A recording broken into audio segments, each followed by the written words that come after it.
अच्छा, लिंग की उत्पत्ति कैसे हुई? लिंग की उत्पत्ति कैसे हुई? शिवलिंग की उत्पत्ति कैसे हुई? शिवलिंग की पूजा तो सब करते हो गए, लेकिन उत्पत्ति कैसे हुई? चलो मैया को हम श्रवण कराते हैं अभी।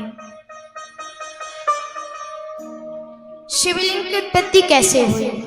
एक बार की बात है, सैनिकों से घिरे हुए माता लक्ष्मी के साथ भगवान विष्णु बैठे हुए थे क्षीर सागर में। कहाँ पर? क्षीर सागर में। दूसरा नाम क्या है? वैकुंठ। वैकुंठ में विराजमान थे, बैठे हुए थे। इतने में ब्रह्मा जी को न जाने क्या हुआ, ब्रह्मा जी घमंड में आए, अभिमान में आए और आकर कहते हैं कि वत्स विष्णु महामान गततम काल वेगवत, बेटा उठो। भगवान विष्णु को कहते हैं ब्रह्मा जी, बेटा वत्स उठो, तुम्हारा पिता। भगवान विष्णु कहते हैं मुस्कुराते हुए, वत्स्यम जगतम मनुष्य, तुम चाहे जगत के पिता क्यों ना हो, नाभि से तो मेरे निकले हो, नाभि से तो मेरे निकले हो, तो मैं तुम्हारा पिता हुआ। दोनों में युद्ध छिड़ गया, दोनों बात नहीं मान रहे एक दूसरे की। इतना विकराल रूप बना दिया युद्ध ने कि भगवान विष्णु ने महेश्वर अस्त्र चलाने के लिए सक्षम हो गए और ब्रह्मा जी पशुपति अस्त्र चलाने के लिए सक्षम हो गए।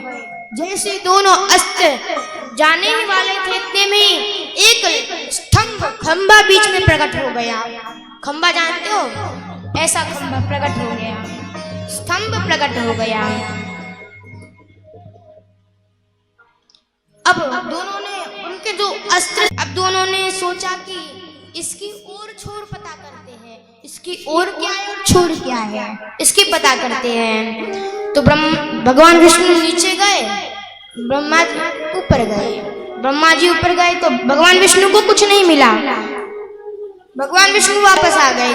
लेकिन ब्रह्मा जी को अभिमान आ गया, सोचने लगे मैं तो नीचे नहीं जाऊंगा, मैं कुछ ना कुछ सबूत लेकर ही नीचे जाऊंगा।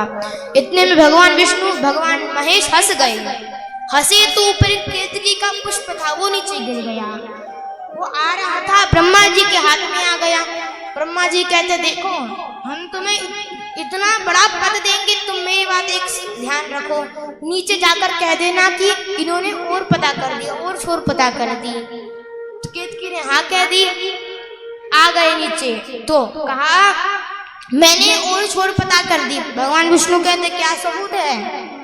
तो केतकी कहता है हाँ, इन्होंने और छोर पता करे, मैं वहां पर ही था। भगवान विष्णु ब्रह्मा जी की पूजा करने वाले थे। इतने में ही स्वयं भगवान शंकर प्रकट हो गए। बोले शंकर भगवान की। भगवान शंकर तुरंत प्रकट हो गए और भगवान विष्णु को अपने जैसा पद प्रदान किया। और पद प्रदान करने के बाद ब्रह्मा जी से कहा, ब्रह्मा जी पूजा करवाने की खूब शौक चढ़ी है तुम्हें, खूब पूजा करवाने की शौक है, चलो तुम्हारी अब पूजा करवाते हैं। खड़केन चुरुर्मयन, उनके बाम आंग से भैरव की उत्पत्ति हो गई और कहा कि इनकी खड़ग से अच्छे से पूजा करो। भैरव ने अपनी तलवार निकाली और खड़ग से ब्रह्मा जी का सिर धड़ से अलग कर दिया। अब इसमें भैरव की भी कथा आती है। अब जैसे काटा, ब्रह्मा जी तो ब्राह्मण थे, काटा तो ब्रह्म हत्या लग गई, वो सिर चिपक गया हाथ पर।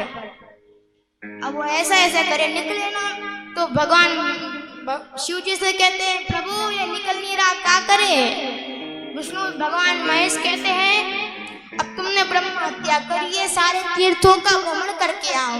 वो ब्रह्मा जी का सिर चिपका हुआ था, वो लेकर पूरे तीर्थों का भ्रमण किया, लेकिन वो सिर निकल नहीं रहा था भैरव के हाथ से। इतने में वो विष्णु जी के पास गए। विष्णु जी ने कहा तुम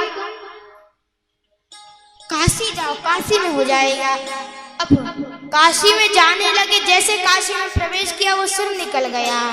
इसलिए शिव महापुराण कथा में वर्णित किया गया है कि गौ हत्या और ब्राह्मण हत्या से, ब्राह्मण हत्या हो जाए गलती से तो काशी में जाने से उसका निवारण हो जाता है।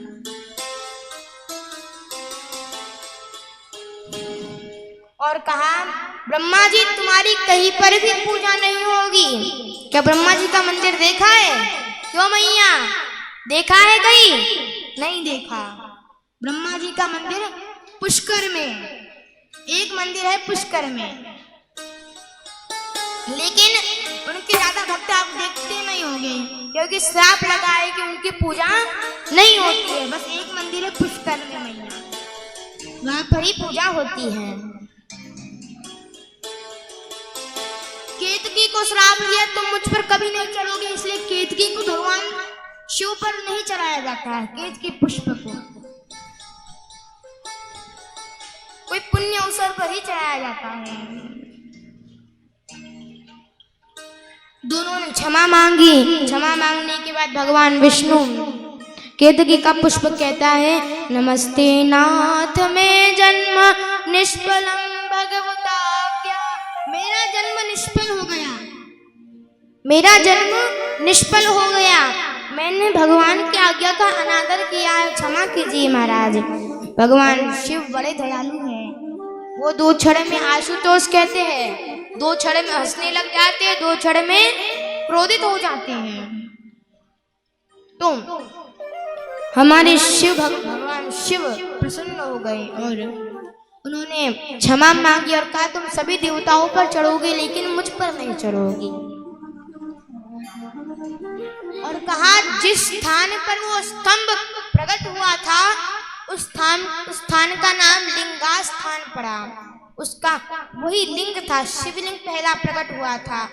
जो जिस दिन शिवलिंग की उत्पत्ति हुई, जिस दिन वो स्तंभ प्रकट हुआ, उसी दिन का नाम शिवरात्रि है। जिस दिन स्तंभ प्रकट हुआ उसको कहते हैं, क्या कहते हैं मैया? शिवरात्रि। जो शिवरात्रि को मेरा गौरा के साथ दर्शन करता है उसे 1 वर्ष का पूजन करने से जो फल प्राप्त होता है वो तुरंत प्राप्त हो जाता है, बस शिवरात्रि को दर्शन करने से।